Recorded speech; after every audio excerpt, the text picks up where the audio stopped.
कारण राजकीय हालचाली राज्यातील ही निवडणूक राज्यात आपण पाहता की बिनविरोधच मोठ्या प्रमाणात निवडणुका झाल्या. ही बी निवडणूक फक्त नॉमिनल निवडणूक आहे, फॉर्मॅलिटी म्हणून. जवळपास 400 मतं आमच्या माहितीच्या सेफाईलपट्टी असा आमचा अंदाज आहे. त्यावेळी निवडणूक एकतर्फीच आहे. लढतीचा विषयच कुठे आला आहे?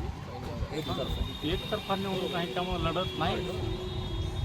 वरी ज्या घडामोडी घडत आहेत खासदारांच्या संदर्भातल्या, त्याचं काही मतदारांचं बेनिफिट होणार का तुम्हाला? आता आम्हाला बेनिफिट होणार त्याचा.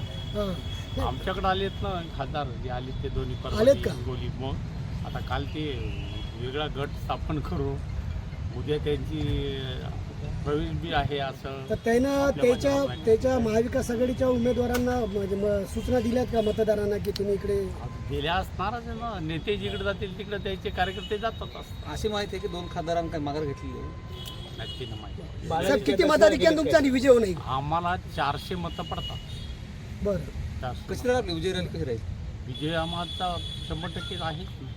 नाही, परंतु जे उबाठाचे उमेदवार आहेत महाविकास आघाडीचे, त्या दिवशी म्हणाले की मागच्या वेळेस देखील आमची संख्याबळ कमी होतं, तरी देखील आम्ही किमया केली, ते परत किमया करतील असं म्हणाले. म्हणत मला मत आहे. मग 66 मतदान जे आहे त्या दोघांपैकी कोणाला पडेल? कोणतं साहस? ते 400 तुम्हाला पडणार? काँग्रेस आणि ठाकरे शिवसेना. त्याचे बरेचसे आम्हाला पडतील ना. बरं, ठीक आहे. लोकराष्ट्र न्यूज चैनल को सब्सक्राइब करें और बेल आइकॉन दबाएं। जरूर कहें।